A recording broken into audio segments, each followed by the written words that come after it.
Welcome to GS encyclopedia. मैं हूं आपका होस्ट और दोस्त नैतिक तिवारी। आज हम पुनः इंडियन ज्योग्राफी के कुछ क्वेश्चन लेकर हाजिर हैं और भारत एक भौगोलिक परिचय से क्वेश्चन लिए गए हैं जिनको हमें देखना है।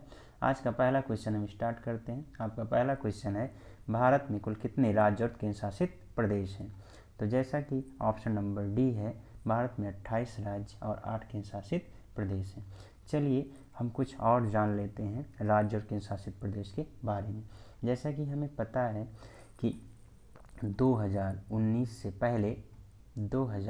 से पहले हमारे यहाँ 29 राज्य और 7 केंद्र शासित प्रदेश हुआ करते थे। जैसे कि थोड़ा और हम पीछे जाएं तो आपको बताना चाहते हैं 25वां राज्य और 26वां राज्य और 27वां राज्य और 28वां राज्य। जैसे इसके लिए एक ट्रिक है छौझा। कौन सी ट्रिक है? छौझा। छ से होता है छत्तीसगढ़, ऊ से उत्तराखंड और झा से झारखंड। इसके लिए देखा जाए तो इसकी डेटें हैं 1915 नवंबर 2000। ध्यान से देखें तो 1 नवंबर 2000 को छत्तीसगढ़ की स्थापना हुई, 9 नवंबर 2000 को उत्तराखंड की स्थापना हुई, 15 नवंबर 2000 को झारखंड की स्थापना हुई। और 28वां राज्य हम बात करें तो 28वां राज्य आपका होता है तेलंगाना। ये है जिसकी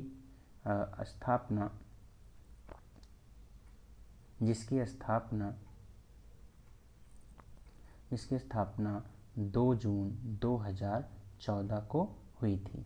इसकी स्थापना 2014 को हुई थी। इस तरह से फिर बात करें तो आपकी जम्मू और कश्मीर, जो जम्मू और कश्मीर राज्य है, इसको 31 अक्टूबर 2019 को दो यूनिटेज में बांटा गया, दो केंद्र शासित प्रदेश में बांटा गया। पहला जम्मू कश्मीर, दूसरा लद्दाख। इस तरह से हमारे राज्य जो 29 थे वो घटकर कितने हो गए? 28। कितने हो गए? 28। और केंद्र शासित प्रदेश कितने हो गए? 9। केंद्र शासित प्रदेश कितने हो गए? 9। पुनः 26 जनवरी 2020 को दादर नागर हवेली एंड दमन दीव, ये जो दिख रहा है दादर नागर हवेली दमन दीव का प्रशासनिक विलय किया गया। इस तरह से हमारे जो केंद्र शासित प्रदेश 9 थे वो घटकर कितने हो गए? 8 हो गए। और आज वर्तमान में भारत 28 राज्य और 8 केंद्र शासित प्रदेश से बना हुआ है। अगला क्वेश्चन हम चलें तो अगले क्वेश्चन की तरफ चलें तो भारत तथा पाकिस्तान के मध्य सीमा रेखा एक उदाहरण है। जैसा कि हमें पता है इसका आंसर होगा ए। चलिए इसकी कुछ व्याख्या देखते हैं। अध्यारोपित सीमा का मतलब क्या होता है? अध्यारोपित सीमाएं वे सीमाएं होती हैं जिनका निर्धारण वहाँ के निवासी द्वारा न होकर किसी बाहरी शक्ति द्वारा होता है। हमें पता है कि हमारा देश जब 15 अगस्त 1947 को आज़ाद हुआ था, इससे पहले किसका उपनिवेश था? तो ब्रिटेन का था। तो ब्रिटेन के एक अंग्रेज अधिकारी जो उस समय भारत और पाकिस्तान के विभाजन के समय इस सीमा रेखांकन के वास्तुकार थे और जो सीमा आयोग के अध्यक्ष थे, सर सिरिल रेडक्लिफ के नाम पर इस सीमा रेखा का नाम रखा गया है।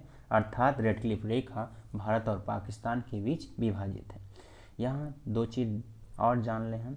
आपकी रावी नदी जो है सिंध की सहायक नदी और सतलज नदी, ये दोनों भी क्या करती हैं? भारत पाकिस्तान की प्राकृतिक सीमा का निर्धारण करती हैं। प्राकृतिक सीमाएं वे सीमाएं होती हैं जो पर्वत, नदियाँ, पठारों से रेखांकित होती हैं। चलिए अगले क्वेश्चन की तरफ हम बढ़ें तो अगला क्वेश्चन है आपका, निम्नलिखित राज्यों में से कौन सा राज्य बांग्लादेश से अपनी सीमा नहीं बनाता है? जैसा कि हमें पता है इसका आंसर है नागालैंड। इसका आंसर है बी, नागालैंड। कैसे? इसके लिए एक ट्रिक होती है, मेघा अब मित्र है। मेघा अब मित्र है। फिर से मैं लिख देता हूँ, मेघा अब मित्र है। जैसे मेघा से मेघालय, आ से असम, बा से पश्चिम बंगाल, मी से मिजोरम और त्रा से त्रिपुरा। तो इसमें नागालैंड नहीं शामिल है जो बांग्लादेश से अपनी सीमा साझा नहीं करता है। अगले क्वेश्चन की तरफ चले हैं। तो क्षेत्रफल की दृष्टि से भारत का विश्व के देशों में कौन सा स्थान है? सबसे आसान क्वेश्चन है, इसका ऑप्शन हो जाएगा 7वां। और इससे पहले अगर हम बात करें, सातवें से पहले 6 देश कौन कौन से हैं? तो रूस है, कनाडा है, चीन है, अमेरिका है और ब्राज़ील तथा ऑस्ट्रेलिया। ब्राज़ील तथा ऑस्ट्रेलिया। इसकी एक ट्रिक हम बता देते हैं आपको कि आर.के. पान चबा रहा है, पान चबा रहा है। आर.के. मतलब आर से रसिया, के से कनाडा, सी.एस. से चाइना, ए से अमेरिका, वी से ब्राज़ील, ए से ऑस्ट्रेलिया। इस तरह से 1 2 3 4 5 6 7वां देश आपका भारत है विश्व के देशों में क्षेत्रफल की दृष्टि से। और भारत का जो संपूर्ण क्षेत्रफल है वो पूरे विश्व का 2.4% है और यहाँ पे जनसंख्या 17.5% निवास करती है। अगले क्वेश्चन की तरफ बढ़ें तो कितने भारतीय प्रदेशों से होकर कर्क रेखा गुजरती है? ये भी आसान क्वेश्चन है। इसका आंसर हो जाएगा 8। इसका आंसर हो जाएगा 8। जैसे कि हम आपको मैप में लिए चलते हैं, मैप से थोड़ा चीज़ें क्लियर हो जाती हैं। आइए मैप को हम देखें तो आपके पहला राज्य हो जाता है गुजरात, दूसरा राजस्थान, तीसरा मध्य प्रदेश, चौथा छत्तीसगढ़, पाँचवां झारखंड, छठवां पश्चिम बंगाल, सातवां त्रिपुरा, आठवां मिजोरम। ये जो राज्य हैं ये कर्क रेखा पर स्थित हैं, अर्थात कर्क रेखा इनसे होकर गुजरती है। और कर्क रेखा को कहा जाता है 23.5 डिग्री उत्तरी अक्षांश या नॉर्थ लैटिट्यूड। हम अगले क्वेश्चन की तरफ चलें तो अगला क्वेश्चन हमें बताता है कि भारतीय मानक समय की यामोत्तर नहीं गुजरती है। जैसे कि सबको पता है इसका आंसर महाराष्ट्र होगा। क्या होगा?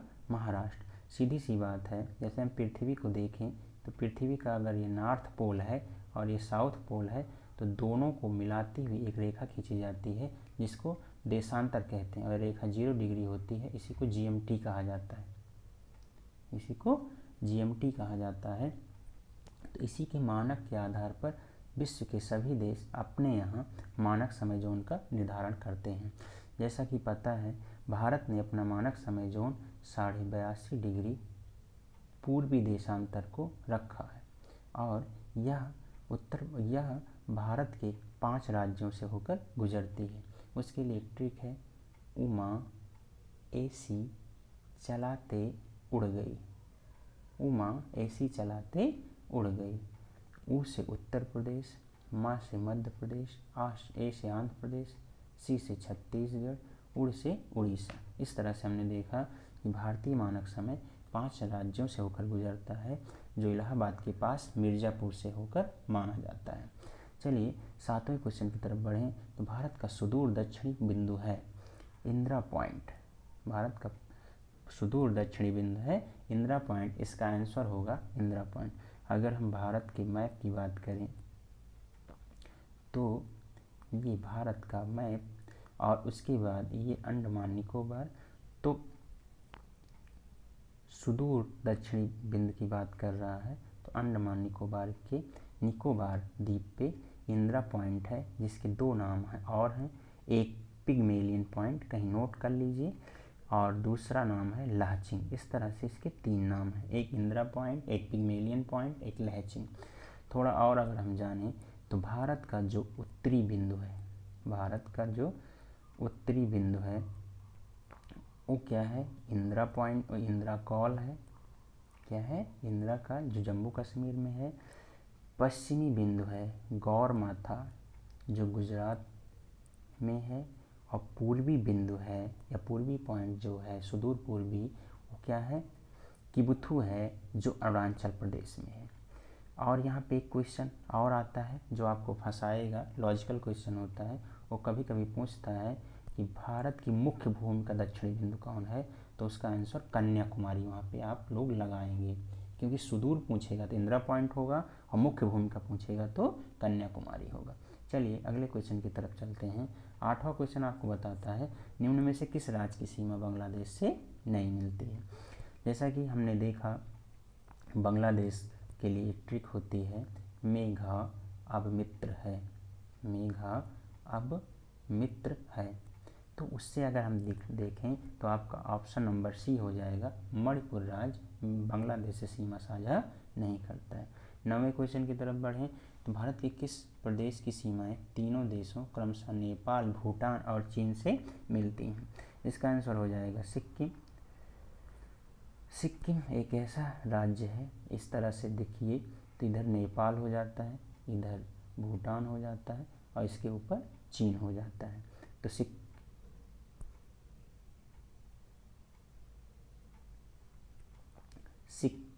सिक्किम जो आपका एक राज्य है वो क्या करता है, नेपाल, भूटान और चीन से सीमा साझा करता है। ये सिक्किम की बात करें तो ये नेपाल हो जाएगा, ये भूटान हो जाएगा और ये चीन हो जाएगा। चलिए 10वें क्वेश्चन की तरफ। भारत के निम्नलिखित में से किसके 3 तरफ अंतर्राष्ट्रीय सीमाएं हैं? तो ये जाहिर सी बात है, इसकी ट्रिक होती है 3 से 3 और 3 से त्रिपुरा। ऑप्शन नंबर सी इसका आंसर हो जाएगा, क्योंकि त्रिपुरा का अगर मैप हम देखें तो त्रिपुरा क्या करता है, बांग्लादेश को 3 तरफ से घेरता है, बांग्लादेश को 3 तरफ से घेरता है। यहाँ पर अगर हम बात करें तो बांग्लादेश से हमारा भूमि विवाद था, जिसको 2.5 बीघा गलियारा विवाद भी कहते हैं, 2.5 बीघा गलियारा विवाद भी कहते हैं। 2015 में भारत सरकार ने 100वां संविधान संशोधन करके बांग्लादेश से भूमि विवाद को सुलझा लिया है, बांग्लादेश से भूमि विवाद को सुलझा लिया है। ये दोनों क्वेश्चन मोस्ट इंपॉर्टेंट हैं। 2.5 बीघा गलियारा विवाद किसके साथ है, तो बांग्लादेश के साथ है, और 100वां संविधान संशोधन किससे हुआ है, तो बांग्लादेश भूमि विवाद को सुलझाने के लिए। चलिए अगले क्वेश्चन की तरफ हम बढ़ें तो कौन सा राज्य उत्तर पूर्वी राज्यों की 7 बहनों का भाग नहीं है? देखिए ध्यान से देखें तो ये जो सिक्किम से लेकर ये आपका जो मैप बनता है भारत का, ये पार्ट है।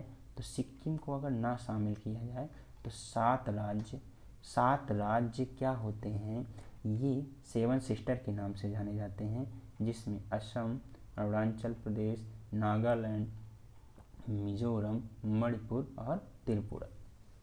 तो इस तरह से इसका आंसर हो जाएगा Paschim Bangal, option number B, option number B Paschim Bangal. 12वां क्वेश्चन बताता है असम कुल मिलाकर कितने राज्यों और केंद्र शासित क्षेत्रों से घिरा हुआ है? असम कुल मिलाकर कितने राज्यों और केंद्र शासित क्षेत्रों से घिरा हुआ है? तो इसका आंसर हो जाएगा 7। जैसे असम की अगर हम बात करें तो असम का कुछ इस तरह से मैप आपको दिखेगा। तो इधर आप देखेंगे अरुणाचल प्रदेश, इधर नागालैंड, मतलब 7 सिस्टर में असम तो है ही है। असम के अलावा जो 6 और बहनें हैं, अरुणाचल प्रदेश, नागालैंड, मिजोरम, मणिपुर और त्रिपुरा, ये जुड़ती हैं, और मेघालय आपका जुड़ता है। उसके बाद आपका पश्चिम बंगाल। इस तरह से 7 राज्य जो असम के साथ अपनी सीमा साझा करते हैं। 13वां क्वेश्चन है भारत के किस राज्य का समुद्री तट सबसे अधिक लंबा है? जाहिर सी बात है कि भारत के किस राज्य का समुद्री तट लंबा है, तो इसका ऑप्शन हो जाएगा सी, ऑप्शन नंबर सी। चलिए इसकी और विस्तार की हम बात करें तो यहाँ से एक क्वेश्चन और बनता है कि भारत में तटीय राज्यों की संख्या कितनी है? तो ऑप्शन नंबर डी 9 है। इसको और विस्तार से हम जानें तो समुद्री तट रेखा पर स्थित 9 राज्य हैं व केंद्र शासित 4 प्रदेश हैं। जाहिर सी बात है आपके राज्यों में गुजरात, महाराष्ट्र, गोवा, कर्नाटक, केरल, तमिलनाडु, आंध्र प्रदेश और उड़ीसा और आपका पश्चिम बंगाल, जिनमें सबसे बड़ी तटरेखा अगर राज्य की बात करें तो गुजरात है। उसके बाद एक ट्रिक है, वो है गेट MK। 5 राज्य क्रम से पूछे जाते हैं कि सबसे बड़ी समुद्री तटरेखा वाले 5 राज्यों का सही क्रम लगाइए। तो जी से गुजरात हो जाएगा, ए से आंध्र प्रदेश हो जाएगा, टी से तमिलनाडु हो जाएगा, यम से महाराष्ट्र हो जाएगा और के से केरल हो जाएगा। जैसे कभी कभी क्या करता है किलोमीटर भी पूछ लेता है, तो गुजरात की जो सीमा रेखा है वो 1214.7 किलोमीटर है। इस तरह से है। लेकिन यहाँ पे एक क्वेश्चन और आता है कि जैसे वो शामिल करता है, जैसे 4 केंद्र शासित प्रदेश हैं, 4 केंद्र शासित प्रदेश हैं, एक अंडमान है, एक अंडमान हो गया, 2 पांडिचेरी हो गया, 3 लक्षद्वीप हो गया और 4 आपका दमन दीव दादर नगर हवेली हो गया। वही दमन दीव दादर नगर हवेली, ठीक है। तो जाहिर सी बात है कि हमें यहाँ पे क्वेश्चन ये बनता है, मिक्सअप करके देता है कि भारत में राज्य और संघ शासित प्रदेशों में किसकी तटीय सीमा सबसे ज़्यादा है। तो अगर वहाँ पे केंद्र शासित प्रदेश और राज्यों को शामिल कर रहा है तो आपका आंसर अंडमान निकोबार द्वीप समूह होगा, क्योंकि अंडमान निकोबार द्वीप समूह की जो तट रेखा लंबाई है 1962 किलोमीटर है। लेकिन राज्य में गुजरात है सबसे बड़ी तट रेखा वाला, सबसे छोटा गोवा है, और ओवरऑल अगर बात करेंगे तो अंडमान निकोबार द्वीप समूह है। अगर केंद्र शासित प्रदेश में बात करेंगे तो आपका दमन दीव है, आपका दमन दीव है सबसे छोटी तट रेखा वाला केंद्र शासित प्रदेश। चलिए अगले क्वेश्चन की तरफ, लास्ट क्वेश्चन की तरफ हम आते हैं। आज सेगमेंट का लास्ट क्वेश्चन है, भारत का सबसे बड़ा जनपद क्या है। भारत का सबसे बड़ा जनपद कच्छ को माना जाता है, अर्थात भारत का सबसे बड़ा जिला कौन है, तो कच्छ है। कच्छ गुजरात का एक ज़िला है और कच्छ के पास ही सर क्रीक है जो भारत और पाकिस्तान के बीच विवादित है। देखिए यहाँ पे अगर हम बात करें तो ये मैप में अगर बात करें तो ये जो गुजरात का ये वाला एरिया है, यही सर क्रीक और कच्छ है। तो यहाँ पे पाकिस्तान क्या करता है, एक अलग सीमा रेखा मानता है 24 डिग्री उत्तरी अक्षांश को, जो पाकिस्तान द्वारा स्वीकार की जाती है लेकिन भारत द्वारा अस्वीकार की जाती है। तो इस तरह इसका आंसर जो है वो कच्छ होगा। चलिए आज के लिए इतना ही, धन्यवाद। अगर आप चैनल पर नए हैं तो चैनल को सब्सक्राइब करें और शेयर करें और बेल आइकन को प्रेस करें, और जो भी कमेंट सेक्शन में सुझाव हैं उनके लिए बाकायदा काम करें। अभी आप बने रहिए, अभी थोड़ा मेरा सहयोग करिए, उसके बाद चीज़ें और अच्छी होंगी। इस तरह से धन्यवाद बहुत सारा।